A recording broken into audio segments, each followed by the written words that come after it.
Now, about a year ago, I went on my very first points redemption trip, and that was to Asia, flying EVA business class. Now, 1 year later, and having been on plenty more trips with first-hand experience, I've learned a ton I want to share with all of you. And with the last Q&A happening during one of my major Asia trips last year, I thought it would be the perfect time to ask you guys for what questions you have for my trip this year. Kicking it off, let's go with Multi120 saying, after the emerging of the autograph journey card and revamp of the Strata Premier, Chase feels like it's falling behind.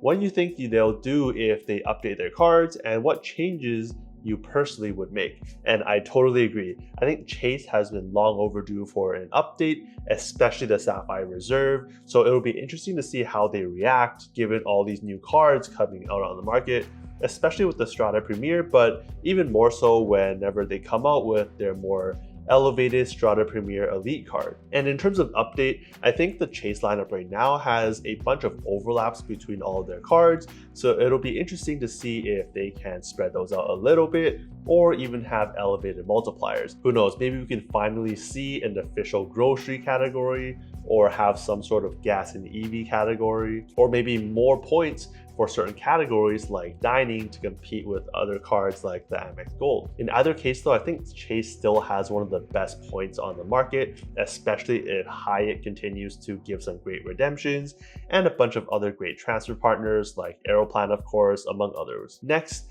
JP Knowledge 8852 asks, what is more important to you, great hotels or awesome flights? Well, the cop-out answer here is both. Of course, being able to redeem for great flights and hotels would be amazing, but of course, we all have a limited number of points. But I think to really answer this question though, it depends on which hotel and what are the flights. Of course, if the flights are over, say, 7-8 hours, then those would be a lot more comfortable in business class. For hotels, if the location stands out because of the hotel, then of course that would matter. But if I'm in a place like, say, Japan, where you're gonna be out and about most of the time anyways, enjoying the great food and everything, or here in Korea, where even though as part of the Guest of Honors benefit, we have free breakfast, we've only had it once out of our 4-night stay because there's just so much better food out there to try.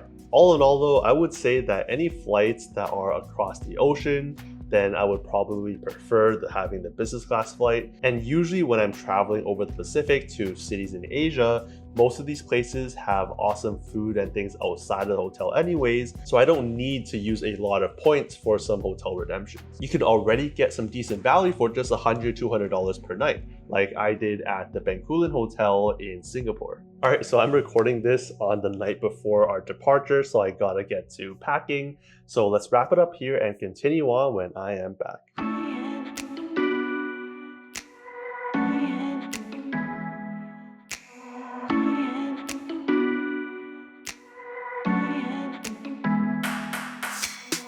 Alright, so I'm out here in New York on my last leg of travel for at least the next couple of months, so I thought it's a great time to continue answering some of your questions. On to our first question by @Ian Maskell, who says, do it live sometime. I do want to, although I'm horrible at speaking live and completely off script, but if you guys want to see more of a live Q&A style, let me know down below. Then we have fellow creator Matt Walter, who asks, what's the best meal you've ever ate on a flight? This is a bit hard, but after looking through some photos on some past flights, I would have to say the meals I had on Singapore Airlines. The menus were expansive, the food was jam-packed with flavor, and especially when you're leaving Singapore, the book-to-cook menu is huge. And that's with a ton of dishes across the Western, Singaporean, Malay, Indian, Asian, and even meatless cuisines. It was also plate-by-plate serving, which was much better than some other airlines I've flown on, like United, who gives you kind of the full set at once and then just replaces your appetizer bowl with the main course. When flying on the first leg from LA to Singapore, although the menu was a bit smaller, the food was still quite good, with the veal chop, the chicken which looked pretty good as well, and the wonton noodle snacks. Leaving Singapore though is when you get that expansive menu, and there I ordered the Singapore style prawn noodle soup. So I would have to say that the best meals I've had are on these couple flights on Singapore Airlines, but especially the one leaving Singapore with all of the different dishes you can order. As a close second, it would probably be EVA, although the meat was a little bit tough. Coming back on my return flight on EVA, the rice was quite good. Then third was a little bit of a surprise, but I think ANA was actually a bit worse than both Singapore Airlines and EVA. Maybe it was just the flights I had, but that was just my experience. On to the next question, CJ. I thought you'd be first here, but your question is, when are you taking CJ on a trip? No kidding. What's your favorite business or first class experience so far? How many points did it cost? And how far in advance did you have to book it? Also attaching on here, Anthony Venture asks, branching off of CJ's question, where are you taking CJ on a trip? Honestly, would love to travel with you guys and honestly the rest of the community we have, but matching up schedules would be a pain, although I haven't traveled domestically enough, so maybe something can happen there. Experience-wise though, I've never flown first class, so it's gonna be among my business class experiences really throughout the last couple years. In 2023, I flew to and from Taipei on EVA Airlines, and later flew Singapore Airlines International Business, Regional Business, Ethiopian Business, as well as the older ANA Business coming back. And then here in 2024, I've flown Air Canada Business, and very recently United Polaris coming back. The best has got to be between EVA, Singapore Airlines, or ANA. But if I had to choose between those three, it would probably be EVA, just barely nudging out Singapore Airlines. Maybe it was because I was in their newer cabin, but they just had a much better hard product, although the Singapore Airlines seats were quite comfy, although a tad older. And honestly, maybe it's the crew, but during my flights, I liked EVA's service better, just slightly more than Singapore Airlines. Though Singapore Airlines food tasted a little bit better as well. You can see why it's such a hard choice between the two. But I would rank them both over the older cabin of ANA. Maybe again, because it's the older cabin, I really have to try the room sometime. But service-wise, if EVA and Singapore Airlines was an A+, then ANA would probably be an A or A-. Then Air Canada over United Polaris, and both way over the Ethiopian business class experience. I flew that on a quick Fifth Freedom flight between Seoul and Tokyo last year, but the cabin was really dated on a 222 layout, I believe, and things were kind of half broken in some areas like the controls, so it wasn't a great experience. Then for the cost, with my EVA flights, I booked through Aeroplan, and the flights were 75,000 points each way. However, I used the Aeroplan stopover rule to stay in one extra city both ways, which totaled 75,000 plus 5,000, equaling 80,000 points each way, totaling 160,000 points round trip. On the way there, we did flying to Taipei and then Tokyo. On the way back, we went from Fukuoka to Taipei and back. But during that time, there was a 30% bonus when transferring from Chase to Aeroplan, so instead of 160,000 points, I only needed 123,000 points each person. And we had 2 people, so that totaled about 247,000 points. Now to calculate the value I got for each of my points, we'll take the value of the flight at that time, which was $6,600, minus the fees of $250, divided by the points per passenger, which was 123,000 points, giving us over 5 cents per point in value. This was one of my highest cents per point redemptions, and I booked it in November of 2022 for flying in May of 2023. A close second favorite was flying Singapore Airlines through a pretty complicated itinerary, but essentially going from Vancouver through LAX to Singapore, and then later from Singapore through Korea to Japan. I believe that routing costed about 137,500 points each, which we had 3 people, giving us a redemption value of about 3.85 cents per point. This was booked in December of 2022 for flying in September of 2023.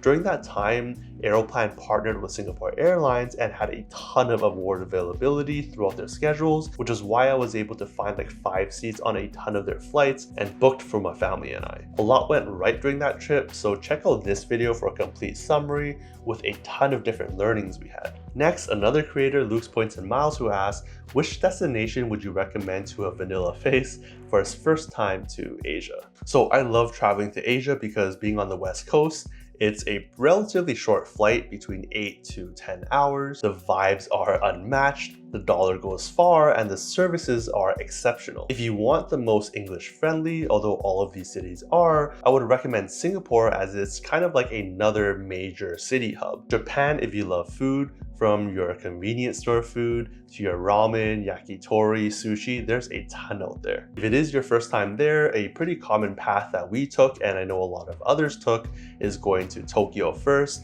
taking the bullet train through Hakone for the ryokans, and then ending up in Kyoto and Osaka before flying out there. That's what we did. We also did some day trips to Himeji and Hiroshima, also visited Fukuoka last year, but we still have yet to visit Hokkaido, which is next. And then Korea would be good if you like aesthetics, like aesthetic coffee shops, fashion, shopping, and skincare, although there's still some pretty good food there. But when it comes to food, I will say that Taiwan had the cheapest food out of all of these places. And with all of these cities, I like to say that they have a lot of replay value, meaning I can see going back to these cities over and over again, even if it's just to explore, just enjoy the vibes, or have good food. A lot of my trips to these places though are to go there and go out and do stuff and eat stuff, and less so chilling at the hotels or a resort though. Alright, then we have Rank Tank 45 who asked a few different questions.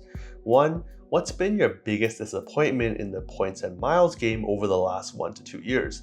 I would say devaluations. Ones like United points and Marriott points. It's also getting harder and harder to find easy availability, especially with new tools like Seats.Aero. I don't think that's a bad thing though. I love to see more people getting into this space and realizing they can have these experiences without paying those high ticket prices. Yes, it makes it a little bit harder, but if you're flexible or you put in the work, there's still some great redemption options out there. Next question you have is, what is your holy grail card? For that, I would have to say the American Express Platinum card. They give me some solid hotel status, has a ton of credits that I more than offset the annual fee with every single year, which reminds me I gotta use my Saks Fifth Avenue credit, earning a ton of Amex points that I can put to good use, like transferring to Aeroplan, and some solid retention offers. Second, I would have to say the Capital One Venture X, still the best card for most people who want those elevated travel experiences, with some great earnings potential with its 2 times miles on all spend, which again can earn a ton of Capital One miles, which can transfer to some great partners like, again, Aeroplan. And an honorable mention has to be my Chase Sapphire Preferred. The card I've had for the longest time has earned me a ton of Chase points that I've been able to put to some good use. Question 3, what is your ultimate long-term financial goal? To that I would have to say FIRE. Chubby FIRE or Fat FIRE even, which is financial independence retired early. Although I don't want to have to retire, it's more about never having to worry about money again for myself and my close ones. For example, giving my parents the best experiences possible given they've pretty much worked all of their life, and again not having to worry about money while living a good and healthy life in a major city with a ton of traveling. Fortunately, I think there's a chance this is possible in the next 10 to 15 years, but maybe things like kids and other events could change those plans, but one can dream. I also don't spend that much money on material things. I really enjoy travel and food, so when I'm on vacation, those are probably the areas that I splurge a lot more on. Speaking of that though, if I were to make some videos on some slightly different topics like travel vlogs and tips, or even just being successful in corporate America, would you guys watch? Let me know down below, or maybe there's other things you want to hear from me, let me know those as well. And then last question, what is your favorite financial or credit card YouTuber? That's pretty hard. The entire credit card community is amazing, so I really can't single out one person. Maybe Ask Sebi, who I've watched for a long time now. Or for finance in general, I'd have to say Graham Stephan for all that education early on. Meet Kevin for a ton of up-to-date news on what's going on in the markets. Overall, I kind of watch less now, given a lot of the core things you need to know, like 401ks, backdoor or mega backdoor Roth IRAs, why real estate is such a great investment, and all those things don't really change. So once you know it, you just have to put it into action. On the other hand, with things like investing, you just have to pretty much do the same things and just let time play out. Sometimes the hardest thing to do is not doing anything. Compound interest, whether it's for learning something new every day or money and investing is crucial. Alright, so if you guys have any other questions that weren't answered in this video, feel free to leave them down below and maybe I'll have a follow-up video if there are more questions. But it's getting late, I'm still feeling a bit of the jet lag, even though I just flew back from Korea and then flew to New York the next day. So I'll let you guys go, watch this video here that YouTube thinks you would enjoy, and see you next time.